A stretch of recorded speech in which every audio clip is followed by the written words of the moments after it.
event, virtual event, I guess, planned for all of you who are joining. If you're listening to the recording, here live, super excited to have you. I think what makes sense to start this off is to introduce myself, obviously, and then kind of talk about why we're doing this and let you hear from one of TechPoint Foundation for Youth employees who herself is interested in telling you all about maybe some of her STEM professional heroes. And then we'll introduce our panelists and let them talk about their experiences of being a woman in STEM and kind of the career paths they've taken. We also have a local robotics student, and she is going to talk about maybe her hopes in future, endeavors, what she hopes to accomplish, as well as go through an activity for you all. But to start off, my name is Andy Fulton, and I'm the Volunteer and Events Coordinator at TechPoint Foundation for Youth. Geez, you would think that the amount of times I said that it wouldn't be a mouthful. But basically what my job is to do is to plan events like this, give all of you opportunities to not only see what options are out there for you in the STEM world, but help connect some local professionals to what you do, help connect what you're learning in school to the real world. I know that when you're in school and you have an upcoming test, the teacher will say, well, you need to know all of this information for the test. But, we have some wonderful STEM professionals here to say the things that you're learning in school are important because it helps what they do in their everyday lives. So I'm very fortunate enough to be able to put on events like this and allow for volunteers to share their experiences, as well as give you all a space to explore what tech means and what STEM means, and give you hands-on experiences for things that are valuable in fostering an interest in STEM. So obviously we're focused outside of just technology, but that is going to be our primary focus today. So I will start off that this event, we're in our second year of the event right now. And it takes place every year around this time, being International Day of the Girl. So I think it was in 2011, the United Nations put together a proposal to declare October 11th the International Day of the Girl, which is obviously to recognize girls' rights around the world, as well as the unique challenges that girls face, specifically when it comes to adolescent girls, and trying to break down the barriers to entry when it comes to STEM, and breaking down the stereotypes of what a STEM professional looks like.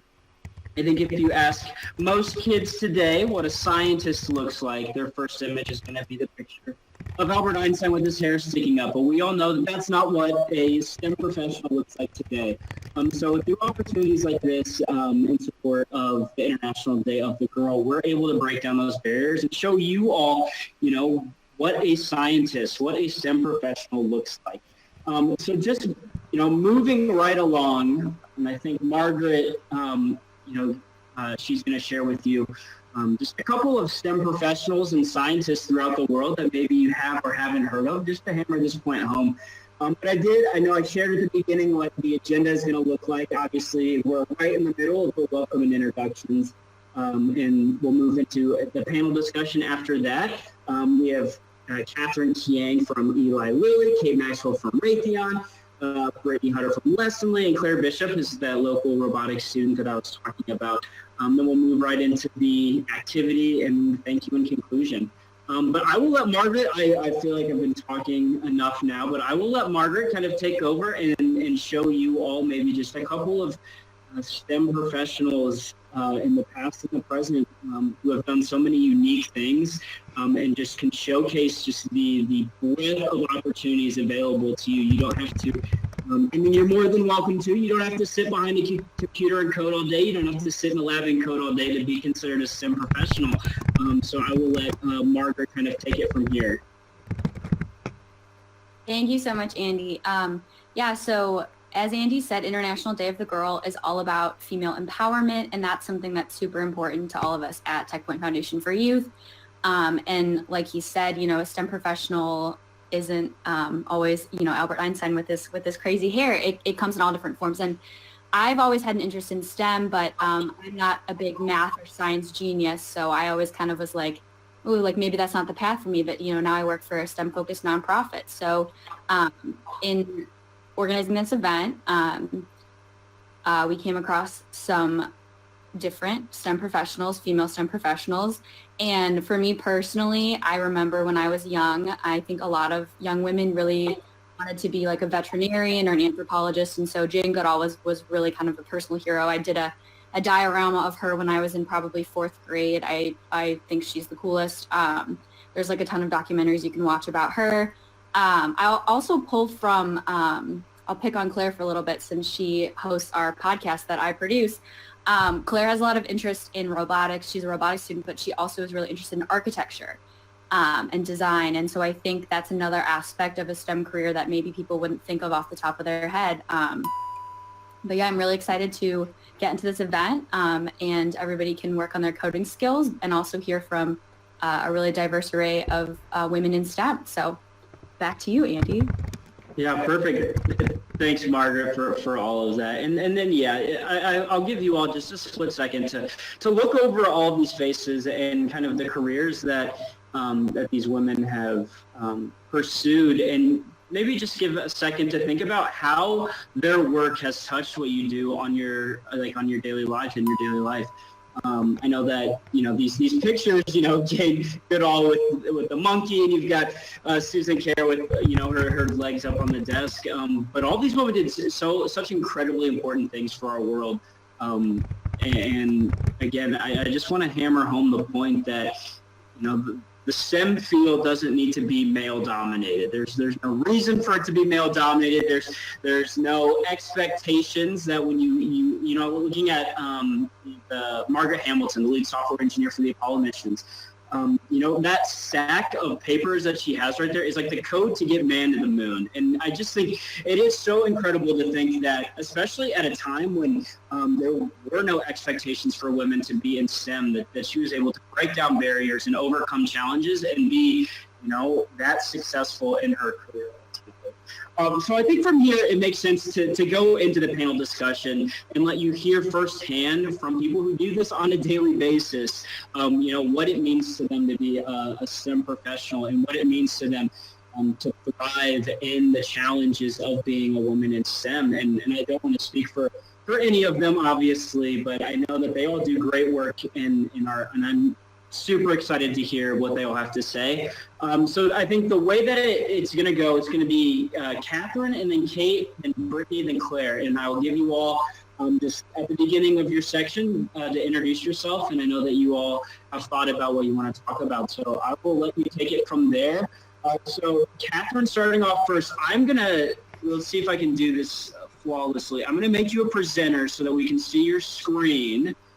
See, and so that the kids can see your face as you do it. So I think that should be good. So on my screen, awesome.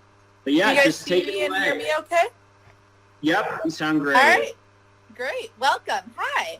So yeah, thanks for that introduction, Andy. I'll just introduce myself a little more. So my name is Catherine, and I am a scientist at Eli Lilly, which I will be honest, that title never gets old. It's definitely one of the cooler titles I think you can have as a job. And so I've been at the company just over 2 years, and I graduated with a bioengineering degree, which is kind of an interesting degree. It's not one of the typical engineering degrees you often hear offhand, but I think, it's one of the ones that's gaining more traction. And I know that Lilly has been in the news lately with some of the COVID molecules, so definitely, very impactful work and a lot of real-world impact and repercussions with our work as well, which I think makes it really interesting. And I kind of wanted to elaborate on Andy's point that to be a STEM professional, you don't necessarily have to be sitting in the back of a room coding, crunching numbers, doing the same lab experiment every day. I hate doing that type of stuff. And, I did research when I was in undergrad. I went to the University of Illinois, Urbana-Champaign, so not too far from Indianapolis, actually, from the Chicago suburbs. So moved to Indiana for my job. And I did research in the beginning because that was what they kind of pushed us towards, especially because the program was newer. We didn't have as many industry contacts. And what was really great was when I realized all the opportunities you could do with my type of background that weren't just in a lab. And industry and manufacturing has been a really great experience for me. my day-to-day is never the same. Just for some kind of context, so what Lilly does is we make pharmaceuticals, right? We make medicine for people. And to make medicine for people, it takes a ton of people to work together. You have to have everyone from research and development on through the manufacturing of the medicine to the sales and logistics to get the medicine to the patients. And the part that I work at is the manufacturing. So I take medicines that have already had all that kind of lab work, that data done, and I say, okay, we need to make this day in, day out with really good process control. And we need to ensure that we're getting safe, quality medicine to the patients. Things might happen out of the ordinary on the manufacturing floor, and they need someone with a science background to understand, what does that mean for our product? How do we understand the data that we have, the parameters that we need to be in, and understand how they all interplay so we can understand and assess when things happen, as well as understand and assess, can we make certain process improvements? So every day is a little bit different. It's a 24/7 manufacturing facility, which is something that I wasn't expecting coming out of college. But it's been really cool. Sometimes I will do, days where I come in after lunch and I stay till like 8, 9 o'clock and, work with our operators and spend time on the floor just so I can build that rapport with the night shift. But, I also get a lot of flexibility because of that. Or if I get a call, later in the night, I will what's called flex my time. So then I might have to be like, okay, I need to take a half day. And I think that's really important to remember too, with STEM careers. They can be very rewarding careers. They can be very engaging careers, but you also do want to keep kind of that work-life balance. And that might look different at different stages in your life. Right now I'm a couple years out of college. I have that flexibility to adjust my schedule and go in on night shift occasionally. Maybe in 5 to 10 years, that might not be the case for me. Who knows? So just being able to advocate for yourself and building that kind of skill set early, I think is important, especially because, Lilly is a very family-centric company. And I think that there is a lot of respect for women. Oh, I need to go home, take care of the kids. But for those of us who are just a few years out of college who might not really have a family, we still want to do things. We might have people that we want to see, family, friends, significant others, and we still need to make time for that, working out even, or running my errands. All that is still stuff I want to incorporate into my life, or things like this. So learning how to balance all of that in kind of a STEM career is definitely something I think that is a valuable skill set to know and to advocate for yourself early on. Yeah, thank you for all that. I do have just one question for you. I think might be good for the kids to know. Was there a point in time when you were in school or an experiment that you specifically remember that kind of started your whole passion, wanting to be a scientist, wanting to work at Lilly, anything like that? Yeah, so I've always found medicine very interesting. My dad's a doctor, so the medical field wasn't completely foreign to me growing up. But I'll actually take it back, not to college, but to high school. So when I was in freshman year biology, I just remember it was February, and we had just learned how to take bacteria and to make them glow. So virus transfection, if you guys have ever heard of those experiments, sometimes you'll see those in high school or early college classrooms as a lab experiment. And it was just really cool seeing how such a simple experiment could alter how the bacteria were, and then we made them glow. And then, I remember walking in, I think it was the day of or day after Valentine's Day, and my teacher even took them and swabbed them so they looked like a heart, which is really fun. So I think just really liking how all of that works together. And I think biology is one of those things that people either love or hate. And I really love it. I really love how structure and function goes together. And I love how unique and complex it is. I think that, nothing against, computers and wires and mechanical things. I honestly don't understand that as well as a lot of other people do. But to me, what's interesting is the uncertainty of biology. And I wanted to take that combined with the problem-solving skills and the thought process that you really do gain as an engineer to think outside the box in a logical manner and be able to fit that together to kind of make an impact in the healthcare industry. Awesome. Well, thank you so much for that. And I'm just going to keep us moving right along. So I think we do have a nice variety of different STEM professionals that are joining us in this panel. So thank you so much, Catherine, for touching on the science part of the acronym STEM. But I think now we'll move into Kate, to the technology part of STEM. These next ones will be a little bit of a stretch with engineering and math. But yeah, Kate, I will just let you go ahead and take it away. Awesome. Thank you, Andy. So hi, everybody. My name is Kate Maxwell. I'm a technical director with Raytheon Technologies Company. I don't know if you've heard of us, but we're a defense contractor, which means that we service the aerospace and defense industry. So if you've ever flown on a plane, or maybe you know a fighter pilot, or you know some soldiers, perhaps in your family or friends, we service those types of things, right? So if there's a military or aerospace need in air, in land, in sea, in space, or in cyberspace, I get to go help build some of the cool capabilities that support those types of things. So I've been with Raytheon for 16 years. I have worn many hats, and I've held a lot of jobs during my time with the company. But I started with Raytheon as a computer scientist back in 2004. So kind of getting back to what Margaret was saying in the introduction, as a kid, I thought that I was going to be a veterinarian. I was always the one that was like saving the squirrel that was like limping down the street in my neighborhood, you know. But as I approached high school and then college, I started realizing that I was good with computers. And I hadn't done any programming up to that point, but I remember, I'm going to date myself here, I'm a child of the 80s. So in the 1980s, my parents brought home a computer. It was like an early version of a home computer, and it was called a Commodore 64.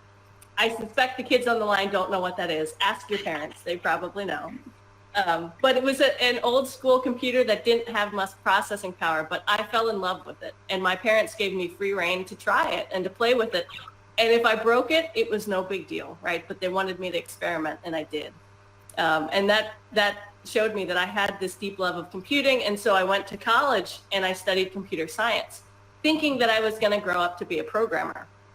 And I remember I loved every homework assignment that I had, because it felt like I was solving puzzles as I was writing code and building things through the beauty of software. So I got this job with Raytheon. They hired me to be a software engineer, right? So I started my career writing code to support our soldiers and the defense and aerospace industry. But what I didn't expect was how many doors would be open to me as a STEM professional. You know, I had this computer science background, but I started learning more about the business. And then I started taking on positions of increasing responsibility inside of my company. And the next thing you know, I'm a chief engineer of a business segment. And then I got to lead an innovation engine that serviced our entire company, and I traveled the world to do it. And so I've had so many opportunities to do awesome stuff and hopefully make a difference in the world just by going off and studying computer science and being a STEM professional. So now I'm a technical director, and what that means is I'm responsible for technology strategy and building capabilities with a huge team of engineers so that we can serve my particular business segment. I work in air traffic solutions, and we also modernize platforms like fighter jets and tanks and things like that, many of which our military complex has had in place for decades, and some of them continue to fly long after the expected lifespan of those platforms. So my job is to make sure that those are upgraded so that they continue to service the warfighter. We also do a lot of cyber hardening of these things. So there's lots of bad guys out in the world who want to perhaps do some harm by cyber threat, right? So we have to write software that allows us to mitigate those threats and keep these platforms operating and flying safely. So it's really cool to work in that area. I love what I do, and you know, I can come home every night and know that I've made a difference. But it still does feel like I get to go to work and solve puzzles, and I just love that about my job. So if I can offer some advice to you guys who are thinking about, you know, what your future might be and whether there's a STEM opportunity there, I would say be brave and lean into the things that maybe cause you a little bit of discomfort or might scare you. You know, I was a good student. I wouldn't say that I was the best student, but I wanted to try computer science, and so I did, right? And it has just completely changed my life. So if there's things that you want to try, even if it scares you a little bit, go try it anyway. You know, go experiment, don't be afraid to fail, because when we fail, that's where we learn the most. And I think that's the thing that has really helped me advance in my career and change my life through this STEM opportunity. So I love Tech Point Foundation for Youth. Andy, Margaret, the whole team, thanks for having me here today. And I'm so excited to see the next generation of STEM professionals, because I'm sure we have some of them on the call. So thank you. No, thank you, Kate, and that was awesome. And I really love the last point you made, and I do have a question, so I'm going to have a question for all of you, so hopefully I don't surprise you too much. So, my dad he's a accountant for the Department of Defense. My mom does cybersecurity at the Department of Defense. But my dad went to school for history, and my mom went to school for business. So I'm just curious, is there a class that you took in college that kind of pushed you in the direction to where you are now? Seeing as my parents took a unique route to do something similar to what you do. So I loved every engineering and computer programming course that I took in college. I think the thing that pushed me into aerospace and defense was watching the shuttle program, the NASA space shuttle program, right? And I remember watching, unfortunately, some of the tragedies with Challenger and Columbia, and thinking, I want to be part of making space flight safer for humans. And since that time, I've gotten to work on exactly those sorts of things through a career in aerospace and defense. I actually have written code that is orbiting the Earth right now. So that's pretty cool to say. I've worked on a lot of mission management programs, like for satellite constellations that provide us GPS solutions and, provide us internet service and television service and all of these things that we take for granted. I love the space program. And so growing up as, watching the shuttle program at work was pretty exciting. And that's what encouraged me to go into STEM. That is so cool. Did you get to see the space station the other night? Heck yeah, we have the app so we can track where it is. Yep. There you go. That is so cool. Well, thank you so much, Kate, and thanks for sharing your experiences. That was awesome. I think you had some great words of wisdom. Thank you so much for your time. So next, we will move right into Brittany. So I won't steal your thunder, Brittany, but Brittany works at Lessonly, kind of a local software, I guess is what it is, company. They do training modules that the foundation has been fortunate enough to utilize for our STEM partner program, and Lessonly has been a great partner of the foundation, helps sponsor this event. They sponsor all types of things that we do. But Brittany, I will let you carry it away from here. Hey, thanks for the introduction. And I love you guys. I've been involved in a few Tech Point Foundation for Youth events, and yeah, it's always really nice being involved in stuff that if it was available to me as a kid, I didn't really know about it. So I love being a part of these. So as Andy said, my name's Brittany and I work at Lessonly. I'm a software engineer there. So whether you call me an engineer, programmer, developer, coder, like any of those apply. Like I work with code in my day-to-day. The way coding job works a lot of the times, if you're working on an application or any sort of like website, it might be broken up by front end and back end positions. I'm not a front end engineer. Front end is kind of what happens in the front. Those are the engineers that would be working on the things that you see on the page, the things you're clicking on, the way everything's interacting with each other. I'm not a big fan of that. I'm a back end engineer. We deal more with what's going on behind the scenes.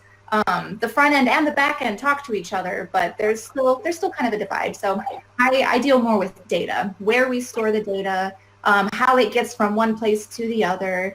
But there's also a lot of planning involved. We're making sure that we're building things in ways that are actually going to be sustainable, that we can build on top of later. So if I'm building something new, I want to make sure that if I come in to make modifications in the future, I'm not going to have to rip it all up. I'm setting myself up to just keep making this thing like better and shinier, and we keep adding new features to this thing that we're building. But not only for myself, I'm not only making it easier for my future self, I'm making it easier for other people. Programming can kind of be interesting sometimes because I like to think that the way that I write code can be, it has my own voice, and other people have their own voice. So when everyone is, contributing to all this code, everyone's writing code and putting it all together, it's very nice to be thoughtful about what we're doing, that all of us can have our own voice and contribute our own heart into the code, but in a way that meshes nicely. So I really haven't been in the game for too long. For all intents and purposes, I would say that the Lessonly is really the first job I've had that is like this. So I'm kind of a baby, but I pretty much always knew that I would want to be a back-end engineer. However, I think I might have underestimated it a little bit at the beginning. When you start off programming, sometimes you're starting with smaller applications. You're doing the front end and back end, just the whole thing, and both sides are relatively simple. But I like the back end piece better. But it wasn't until I actually started getting into the biz and working with all that code I described that's like written by a ton of people over the course of several years, and I was like, whoa, this is kind of a lot. Sometimes if you want to make a change that seems sort of small, you have to dig in to find that thing, but it's satisfying once you get the hang of it. This next part's going to sound kind of negative, but it's going to come back around. I promise. That has to do with young girls getting into tech. It's something that came up about a year ago, and it low-key kind of upsets me. So my best friend is somebody that I went to high school with, and she asked me about a year ago, hey, Brittany, did you know that all of our guy friends, that there was a programming class at our high school and that all of our guy friends took it? And I was like, no. And she was like, okay, but like to clarify, did you even know it existed? And I was like, no, I had no idea. I thought we just didn't have that. I thought we weren't cool enough. It was also, over a decade ago, so maybe coding programs just weren't as prevalent. But no, it existed. All our guy friends took it. And I don't know why we didn't even know existed. I'm in tech now. She's in tech now. We're both thriving. Obviously, it's not an issue of like it not being for us, because here we are. But I don't fully remember how high school worked, but I think there were people that we talked to that kind of informed us of like what our options were. And it's really frustrating that no one like pushed me toward that, because I know like this is 100% the career that I'm most suited for just based on my skill set, and I could have been doing it sooner. It works out that I didn't. I spent a lot of time in people-facing roles, so I got to work on my communication, which is also a really good skill. Like engineers who can communicate things to non-technical people and to the rest of their team, like it's a very good skill to have. But I don't know, I could have been pursuing this passion sooner and there was a lot of years where I was just not making as much money as an engineer would. So like it could have just out to be, better. But everything's great. I'm so glad I'm here, both in the field of tech and you're speaking today at an event that's, meant to reach out to young girls. So like that's perfect and makes me really happy. Even for boys and girls, I know there's a lot more school programs in general, but I guess my anecdote is just meant to say, or to complain a little bit, but also to say that there are opportunities, whether, it's something that we have found like right here, or maybe something that you just have to seek out. So if this is something that might interest somebody, they should ask around. Yes, thank you for that. And I'm so happy that you mentioned the fact that you didn't know that those opportunities were available to you. Well, I guess happy is an interesting word to use. I'm glad that you brought up that experience because it is something at the foundation that we're hoping to tackle with our robotics. Claire, I'll let you speak here in a second, but with our robotics teams, we get out girl-powered grants for robotics teams that are primarily girls. We've got coding clubs throughout the city that give kids both girls and boys just a space to code outside of school. And so the foundation is trying to address some of those problems that we know that are pretty prevalent in high schools and elementaries and middle schools. But one thing that my question for you, well, one, you mentioned math, so I'm going to count that we covered math, so yeah. You're moving right along in the STEM acronym. But one of the things that I think was kind of the main topic of everything that you talked about was persevering in your work, in your passions, and your desires. And so I think, kids today want to, kids these days, they want to be YouTubers and video gamers, and they want to make the next app, and they want to make the next great website, things like that. how would you suggest a student get started, and what maybe strategies have you utilized in being, you said you're early on in your STEM profession, some skills that you utilize to persevere through challenging times when kids are just getting started on coding? Yeah. Well, first off, I wanted to mention, you sparked me wanting to just talk about how cool I thought something was. I was at the VEX robotics competition a few months back before right as the sad times were beginning. But I remember there were a lot of gals on some of the middle school teams, but I remember there was even one team specifically that was all girls, and I was just like, this is so nice. So I do love seeing that. What I would say to anyone who's new, I mean, I have just seen so many people. So I actually got into the field via a coding boot camp, which is like a 12-week course. It kind of felt like cheating, but just for how swiftly I was able to get into something I loved.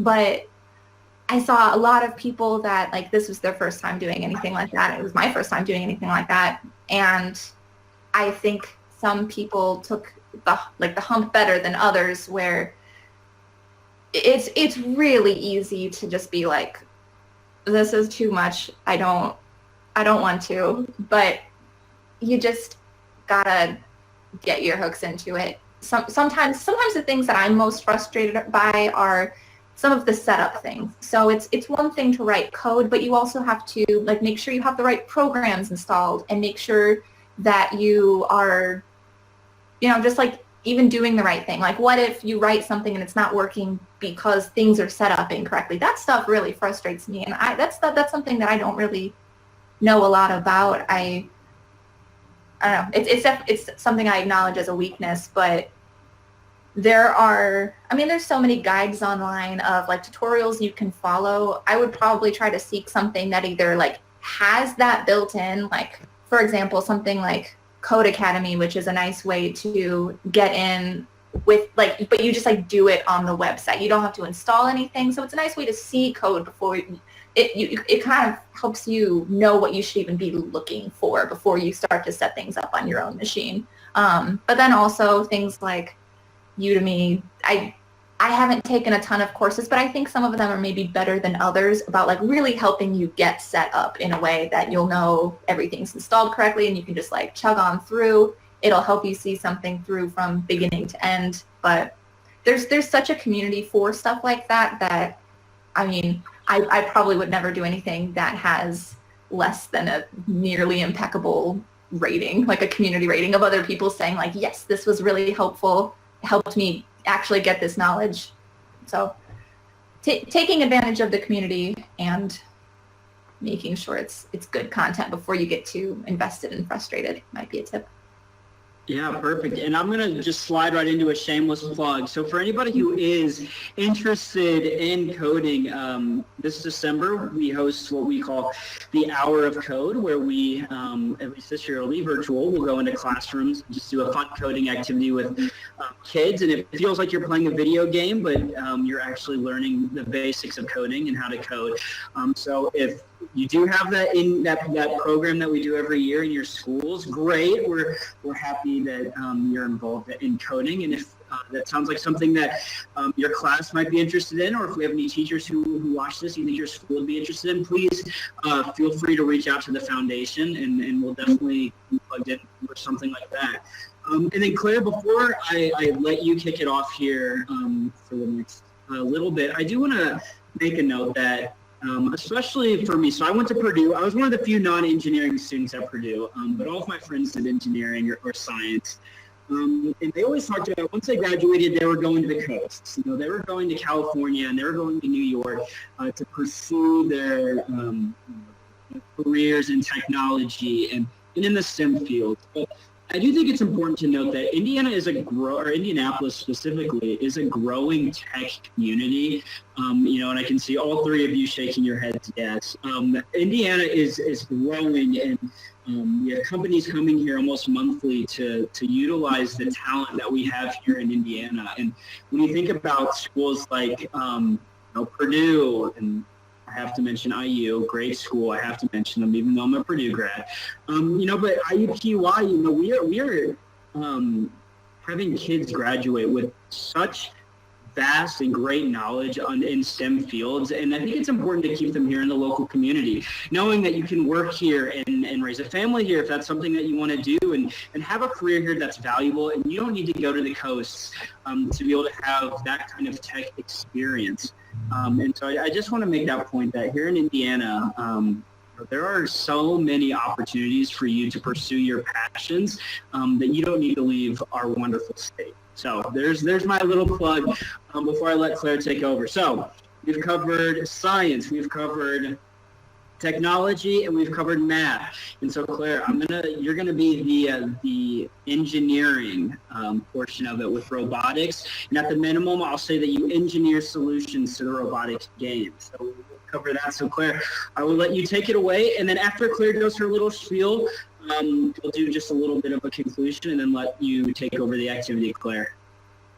Yeah, so my name is Claire. I'm a sophomore from Greenfield Central High School. As Andy mentioned earlier, I've been on a competitive Bex robotics team for, I think this is my 5th year. I'm not 100% sure.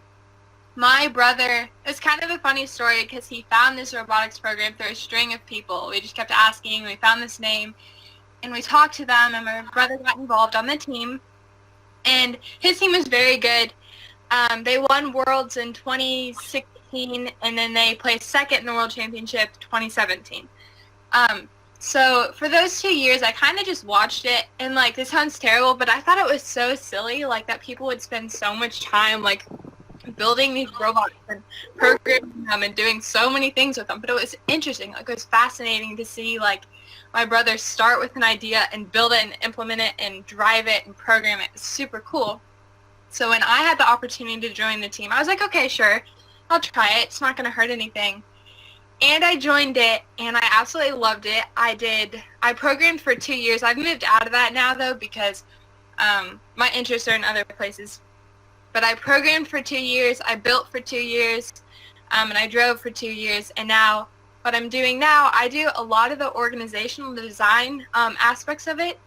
So I don't necessarily build the mechanics of the robot, but I help design the ideas that we build. And my team calls me the team mom. I kind of just keep all the boys in line as the head of the team. But within robotics, I really enjoy not necessarily just like the math or the science or the technology within it, but I really enjoy the team aspect. And I think of STEM, I don't necessarily see all the numbers and all the just all of the like different things that like I'd consider like smart. I see the more of like, it's a community, it's a family, and you're designing solutions. You're answering problems, you're solving problems, you're using your brain to think critically. Whereas in other extracurricular activities, you don't have that opportunity that you have within the STEM field, within robotics or whatever it might be. My favorite subjects in school are, like, I love chemistry, I love biology, and then I also love music and art. So I'm very, like, two-brained. So it's not necessarily the same thing. But as Margaret mentioned earlier, I am interested in architecture or, like, chemical engineering. So two very different fields, but I'm excited to see where that'll take me.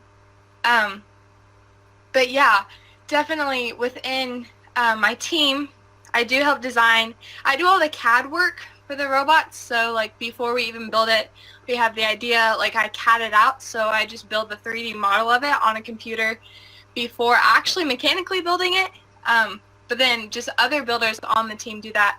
But it's neat to see how, like, we can start with an idea, we can all contribute to the idea and build this thing without even actually building it. You know, due to all the softwares, we use Autodesk Inventor, just the amazing softwares that have been created in order to do that. It's super cool to work with. But then just seeing that, just going through the whole engineering process, to seeing where we end up with like a full functioning robot, programmed, driven, completing a challenge, solving a solution. That's really what I love about STEM.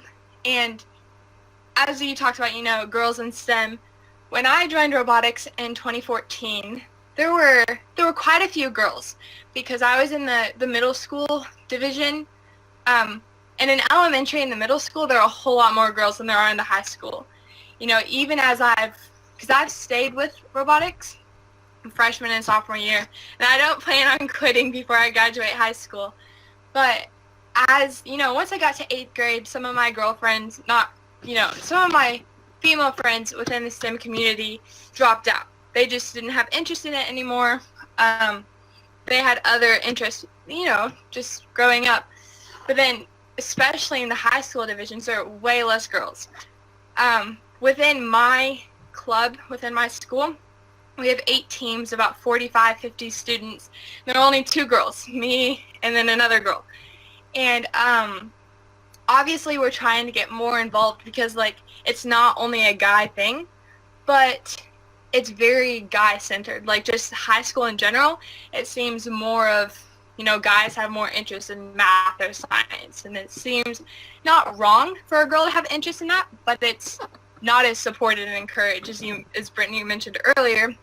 We're not told about these things, so you have to actively pursue them in order to get that. And I love TechPoint Foundation because they are active within the STEM community and involving and showing other students these opportunities that you have, that it's not only for guys and it's not only for adults and for professionals, it's for everyone. When I was younger, I never saw myself in STEM, at all. I don't know what I wanted to be, but I know it was definitely not within science or technology or engineering or math or whatever it might be. But now, when I look at it, I spend the most of my time in the robotics room with my robotics team, solving solutions, developing ideas, all of those things that make STEM what it is. And I'm very thankful for that because without, I'm going to say my parents really encouraged me to join robotics because there's more than just robotics within it. It's the community aspect, the critical thinking. It encourages you to pursue different parts of thinking within your, within your brain, but also just as a person, it pushes you outside of your comfort zone for sure. I never saw myself building at all.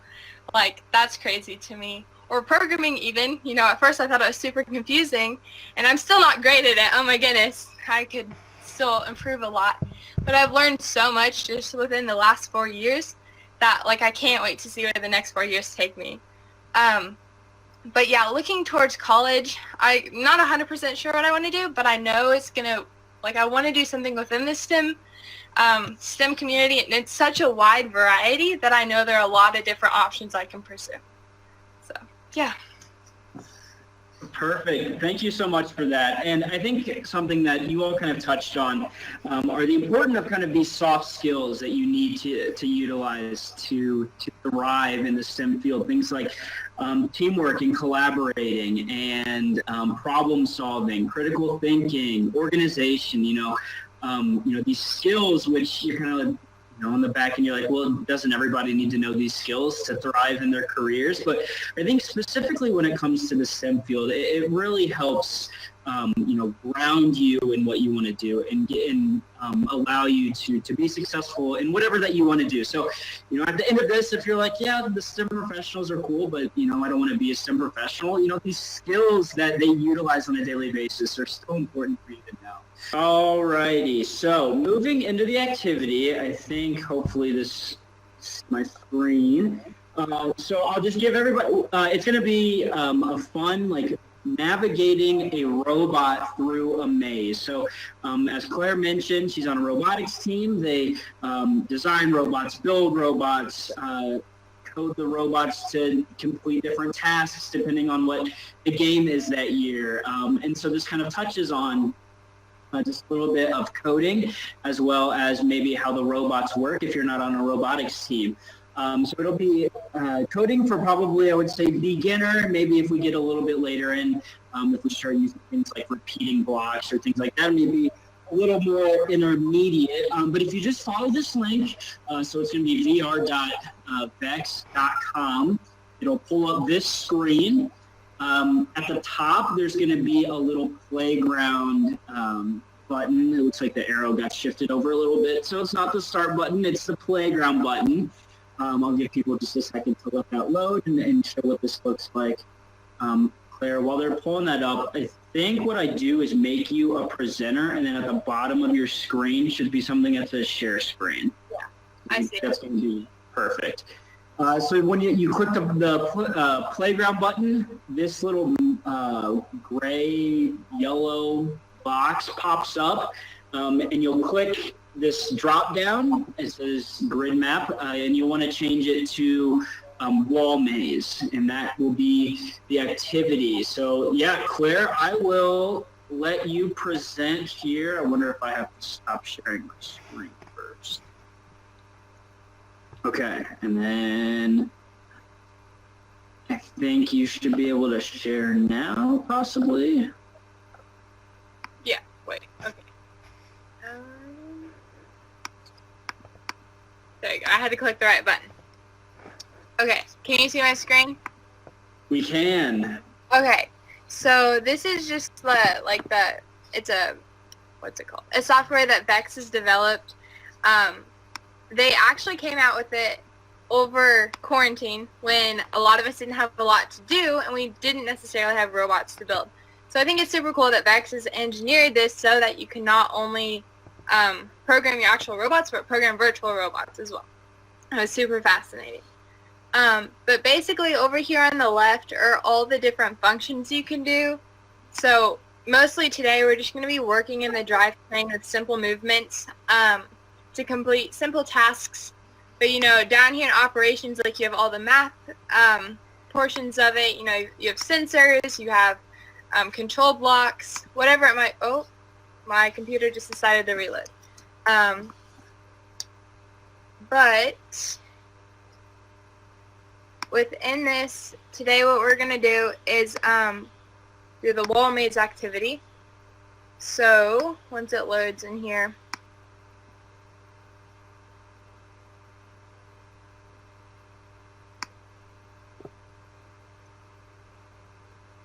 I'm sorry, it's not, it'll load here in a second. But You're good, no worries.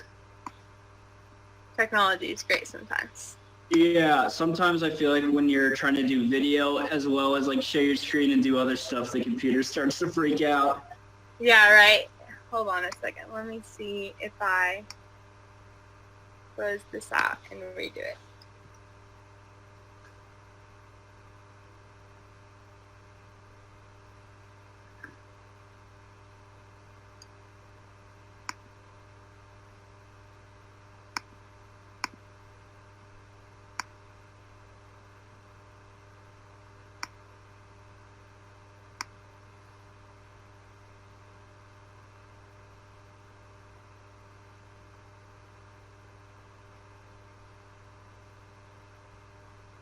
Okay, so basically the first thing we're going to do is get the little robot over to block number 1, the green number 1 on the right side. So in order to do that, the first motion we're obviously going to do is have it turn right. So there are a couple different ways to do this. My favorite way would just be to do, not drive forward, turn right for 90 degrees. And obviously we know it's 90 degrees because it's just the right angle. So then if we push play here, it's going to go through this and we see that it just has turned 90 degrees. And then if you want, you can figure out how far forward it needs to go by using all the different measurements and numbers and distances. But I'm just going to I've done this a couple times in the past couple of days. So I'm just going to kind of guess the numbers because it said, in the very beginning, it showed the dimensions of it. So I think this is around 10 inches just because of the square blocks it is. So if we play it again, it goes through it. And now, the next motion is just that we turn left for 90 degrees. And just going through this, it's all pretty simple and straightforward. But there are a couple things, coming back is when it also gets a little bit, you just have to reverse the motions. And oh no, I didn't restart the program. But it'll just walk you through each step of your code, each block that you do. Another thing, it's not on this robot, but on the robots we build, I think it's left, no, right. We use gyro sensors, so it can detect how far the robot has turned and how much further it needs to turn. Basically, it can take how far it's turned minus how far it needs to turn to figure out how much we have left. This allows us to have like really accurate turns and continued all the way through, so it's consistent and reliable every time, because obviously this is great, but it's not going to show every problem, every hindrance that you have, because it's virtual and it doesn't have like all the friction or just the other obstacles it might encounter.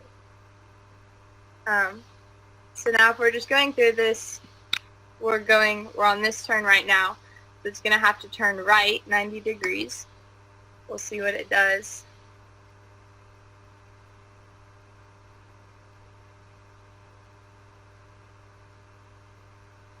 Okay, so then just drive forward 10 inches.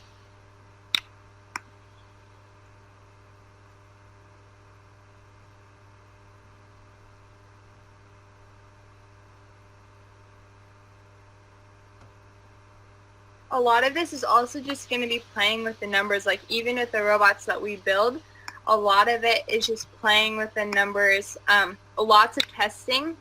I would say the most time-consuming part of robotics would be the coding, because it has to be consistent, reliable every single time you run it. Obviously, yeah, for this, it's great for what we're doing.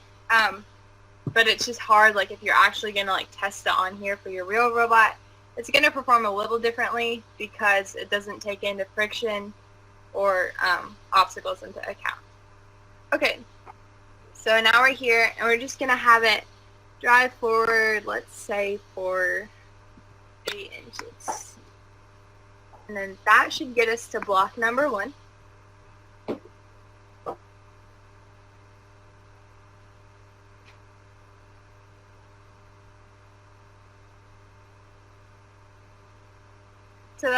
Okay, so now, I mean, that's all pretty basic, just using a couple different blocks and changing the numbers. That's what we can do with that.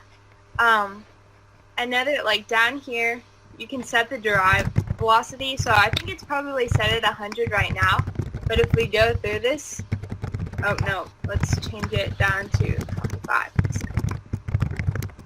That block is just going to slow the drive down so that it like crawls across the field. And super helpful even with real robots, because obviously full power can be 300, 400 RPM, and that's very difficult to control at times. But it's still going to perform, I mean, the same. It still got to the block that we needed it to, just at a different speed.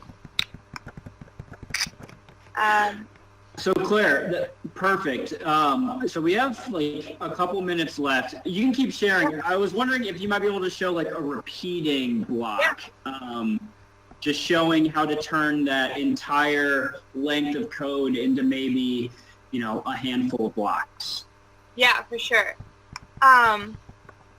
So one of the things, like what we could do, like I'm not 100% sure like what you mean, use repeating blocks to turn the whole thing into just one. But the repeat block essentially just tells the robot to repeat the motion. So Andy, if you have another idea, just like. So I'm looking at the code, and I think there were 2 instances, or maybe 3. Like the final 3 are like drive forward, turn right, drive forward, turn right. Is there any way just to throw like drive forward and turn right into the repeat block, and then from there you would only need like, that would be like 4 lines of code? Is that something that you would be able to do? Yeah, for sure. I'm going to try this and see what it does. I'm not 100% sure because the numbers might be off, but I'm going to see what it does because that's a great idea. Oh, okay, so I need the drive forward there.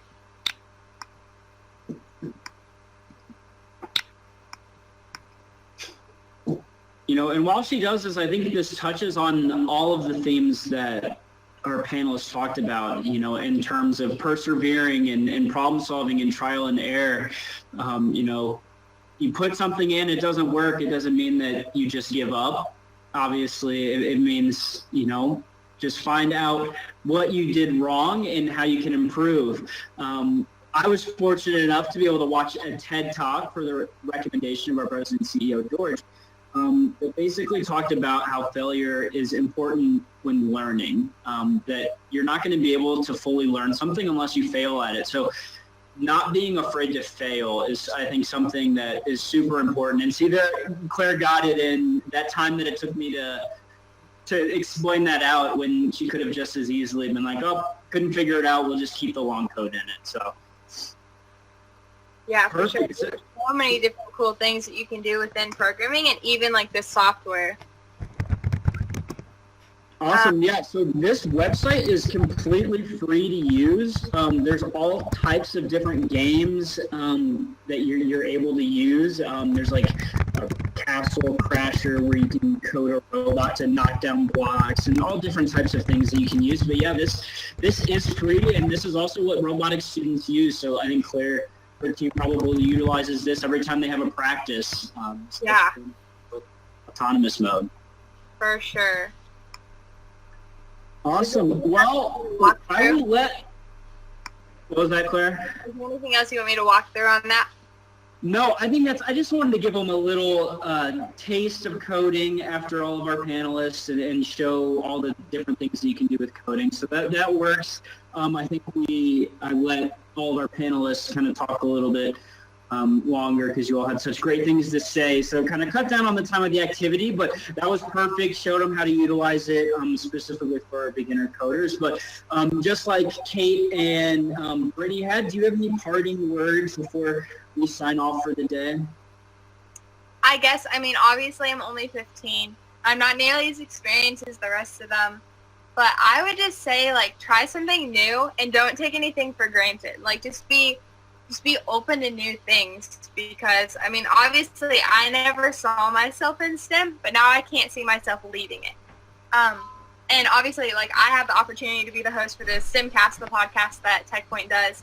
And I've gotten to talk to some really cool people who have really encouraged and emphasized the fact that STEM is so diverse, and that everyone has a place in it, no matter what you're gifted in or what you're not gifted in. So to me, I view STEM more as a way to express my creative self and to solve problems. And the other part I would say, just don't take anything for granted. Just over the last several months, obviously everything has changed, and everything is everything looks different than it did at the beginning of the year. And throughout all of that, I've learned not to take my robotics team for granted, or not to take school for granted. I never thought I would say that, but there are mornings I'm so thankful I get to go to school now. But that's just because I have the opportunity to do the things I love every single day. So, yeah. Perfect. Thank you so much for that, and thanks for taking the time to walk through the activity. But yeah, we have come to the end of the kind of event and activities.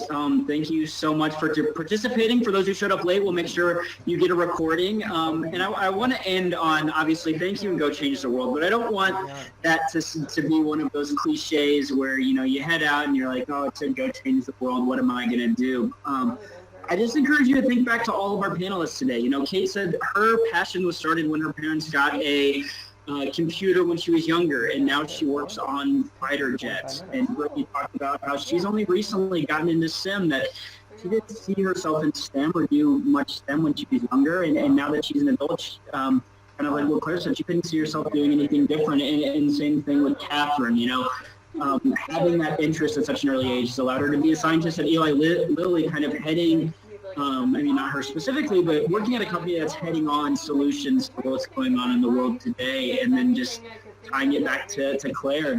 Claire is, so involved in STEM right now that her opportunities are endless on what she wants to do in the future. And she kind of touched on, she doesn't know what she wants to do. She just knows that it's going to be involved in STEM. So when it says go change the world, don't see it as something that's just words on a PowerPoint for something that you listen to for an hour and a half. Truly see yourself doing something that matters to you and finding ways to inspire others, and inspiring others, you'll be able to change the world. So on behalf of all of our panelists, thank you for joining, and on behalf of the foundation, we really hope that you've learned something, that you heard some great stories, that you feel inspired and have a new interest in STEM and can see yourself doing anything going forward. So thank you so much. We hope that you enjoyed it. Feel free to check out our website, techpointfoundation.org. I think I'm saying that right. For maybe some upcoming events or opportunities to get involved, to continue on with your passions. But thank you all so much. I hope you have a great rest of your week. Looking forward to the weekend. Have a good rest of your day. Bye, everyone.